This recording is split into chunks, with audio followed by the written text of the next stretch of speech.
Well, good morning. I just wanted to play a song for you. This is a new harp I just finished making for a friend of ours up in Kentucky, and I wanted to take this opportunity to share, first of all, the music from it. This is a psalm, and I want to just play it. This comes out of the Psalms of Ascent album, and I just wanted to let you hear the sound of this harp.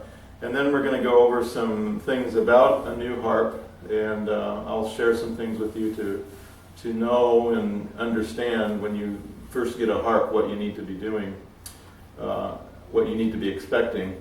And so, but anyway, here's some music.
Okay, well, we'll get on with the lesson in just a minute. Well, I hope you enjoyed that music. I want to get back to a little bit on the harp again and into the lesson.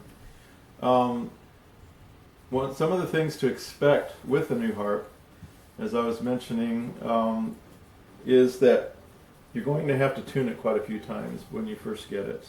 And one of the reasons for that is if I could take the camera and look down here with you, you would see that there's a bow this way and a bow this way. So the wood is actually stretched into a tight mode. This makes it causes it to act like a drum head, and you can hear that resonance even just tapping on it. That gives a lot more resonance, so when the string plays, it's making this wood vibrate as well, and so that's helping in the sound chamber to get a lot more production of that sound. So it's going to take a lot of tuning of your harp to get the strings stretched up, the wood pulled up, and everything coming into position. I actually recommend that you will tune the harp at least in the morning and again in the evening for the next couple weeks. It's just going to take that much tuning to get it up to about where it needs to be, possibly even a little bit more. You'll know because when you go to tune it the next time and it's right in tune still, then you know that you've reached the equilibrium status there. Now, there are other things that will change a harp's tuning. And since I travel a lot with this harp is about 9 years old now, and it's gone through a lot of travels, a lot of miles, and so whenever I get into a different temperature or a different humidity, whatever, and just the jostling around and traveling, all of those things will adjust the strings. And so when I get somewhere, I normally have to, first of all, I put it in a room where it's going to be performing at, and try to let it stay there a half hour to an hour, let it adjust to the temperature and the humidity there, and then I'll go and tune it.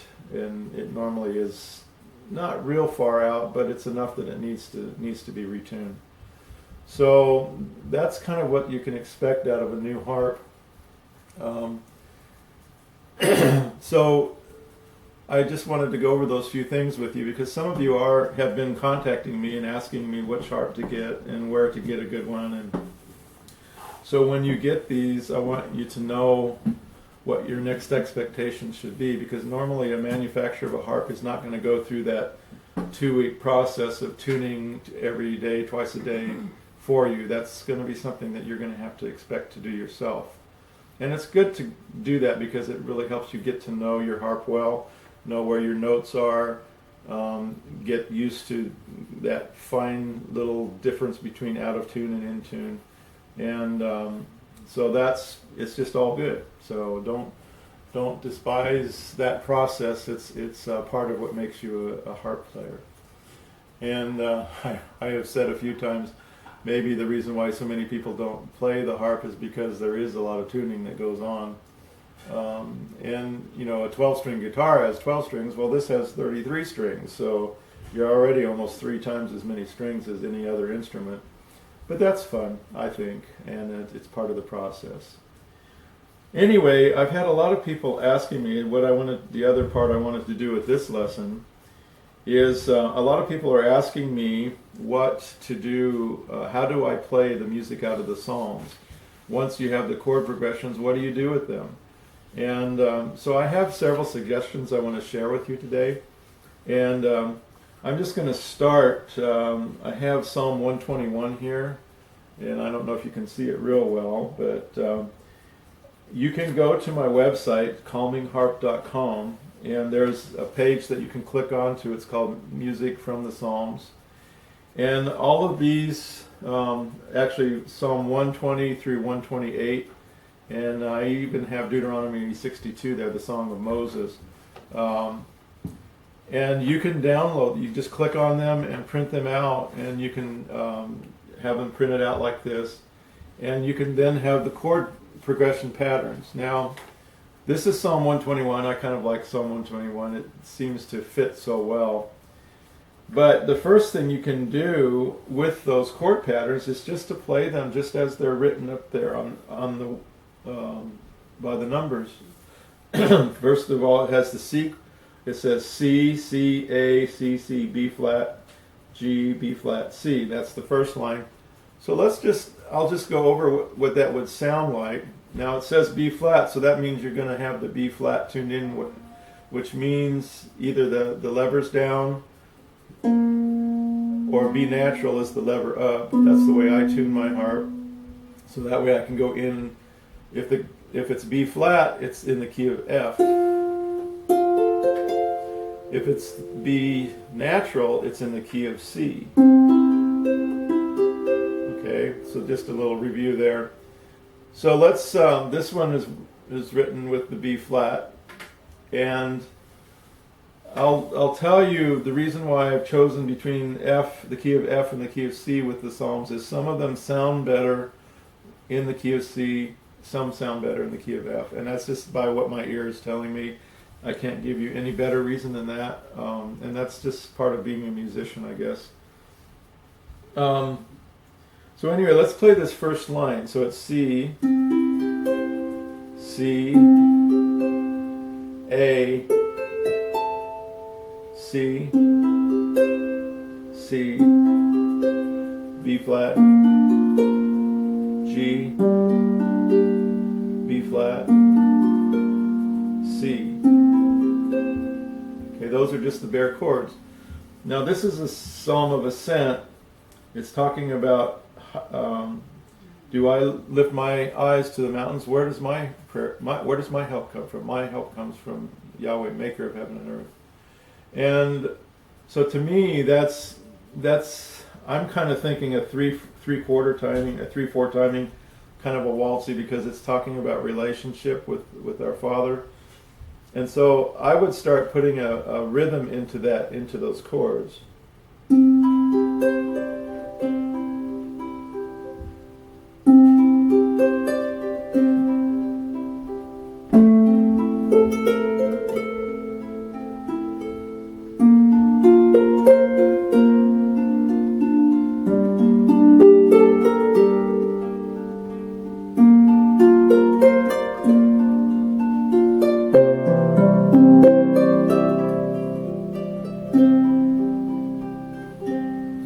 So I hope you're catching what I'm doing there. I've put the rhythm into the chords, and then I've also, with the melody hand, let's just call this the melody hand, your right hand, let's start picking out harmony notes that complement the chord. So you're playing a C chord, so let's start out with the C note in the melody. So, and then here that sounds like it really fits. The D wouldn't, if you just played the D by itself, see, that doesn't sound very good. But it does sound okay if you start with the C and go up to an E, because the E is in the C chord as well. Okay, so C sounds good.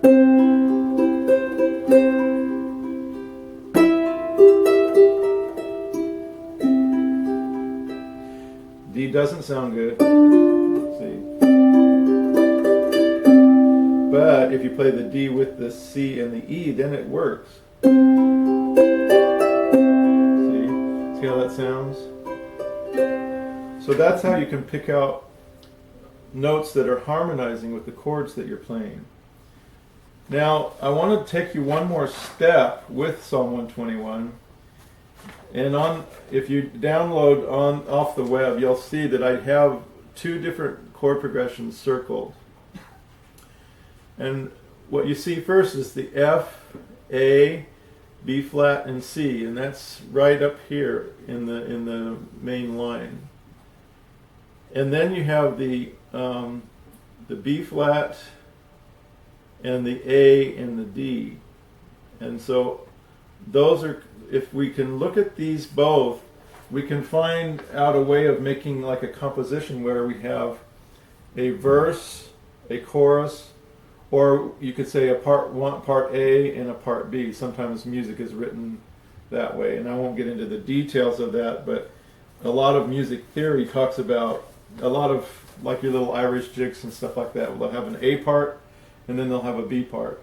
And so you'll play the A part twice, and then you play the B part twice, and then you go back and play the A part, and you just go back and forth like that. And a lot of people that go up to Mountain Air in Arkansas and sit around with their instruments and play back and forth, they're working off of that kind of a routine, and that's why it's real easy to sit down and play with somebody else that's playing, because you know the part A, you know the part B, and you know the pattern. And once you know those things, it's just a matter of how fast can you go to keep up with them. That's kind of what it comes down to. So I've developed a part A and a part B with Psalm 121 out of these 2 chord progressions that I just showed you. First one is the F, A, B flat, and C. So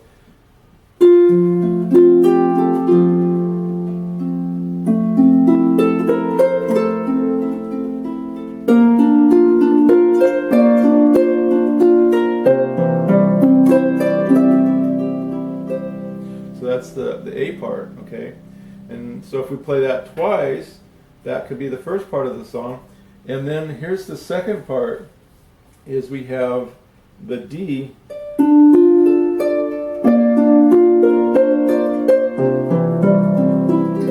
So we have the D, B flat, C.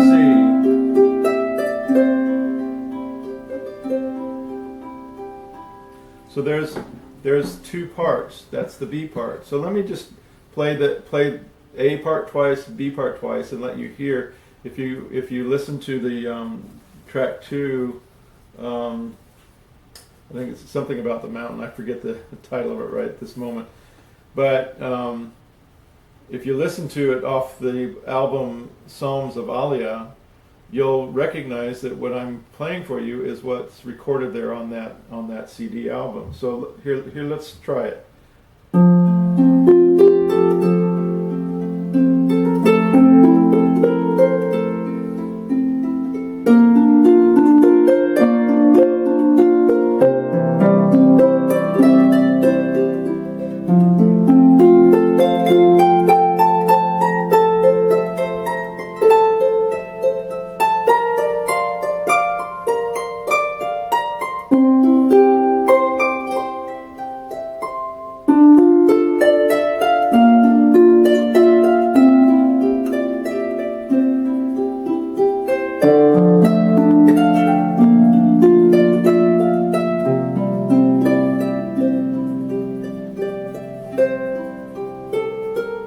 And then you start over.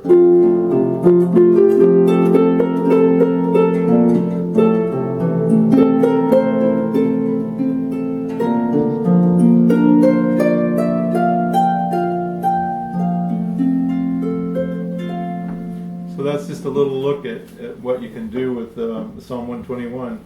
Now please understand, and I hope I say this, don't wear it out by saying it, but I have said it before and I'll probably say it again. Don't be afraid to experiment.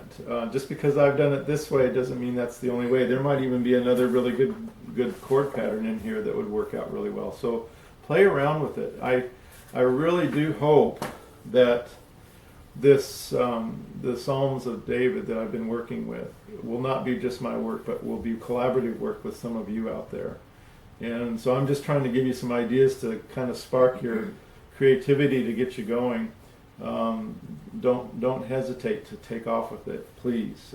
And post it on YouTube and let me have a link to it or whatever, or send me a recording of it, or I would just really love for this to be interactive and a lot of you involved in this. So if you go to the website, I printed up the ones that I have posted on the website, and you can just print them off and have the chord progressions there. So now some of you who are just starting with the harp, you can even be involved in this at a very basic level, and that's just I'll just play.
So that was just playing through the chords just in Psalm 121.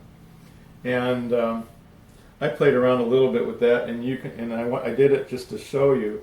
You don't have to do exactly the chord as it's doing. You know, you might want to, if you like that C chord in there, play it a couple more times, or the F, the G chord.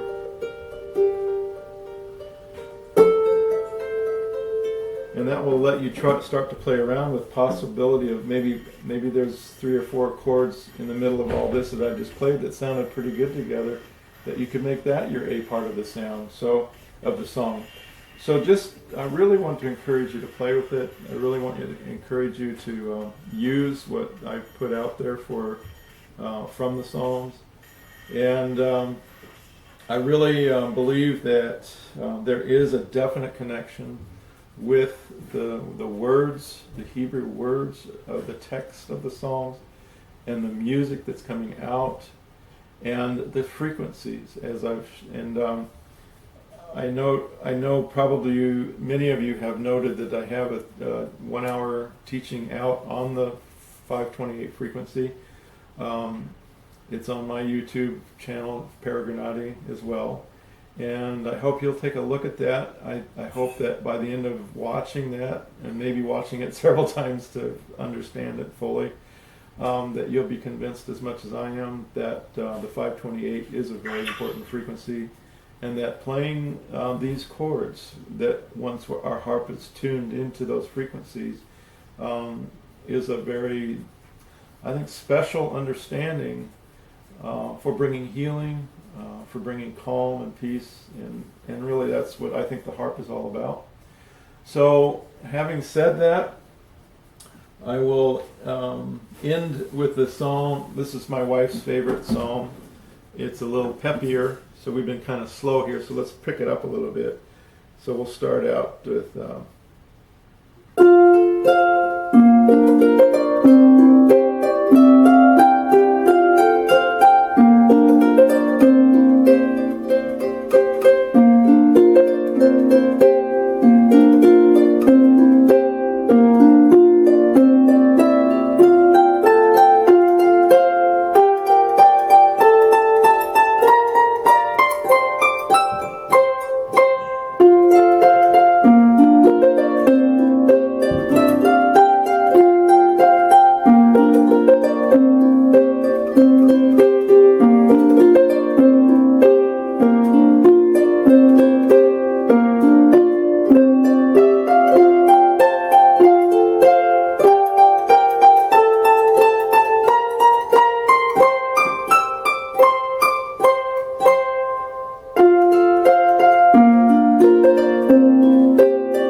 enjoy your harp, enjoy the Psalms, and we'll see you on the next lesson. Shalom.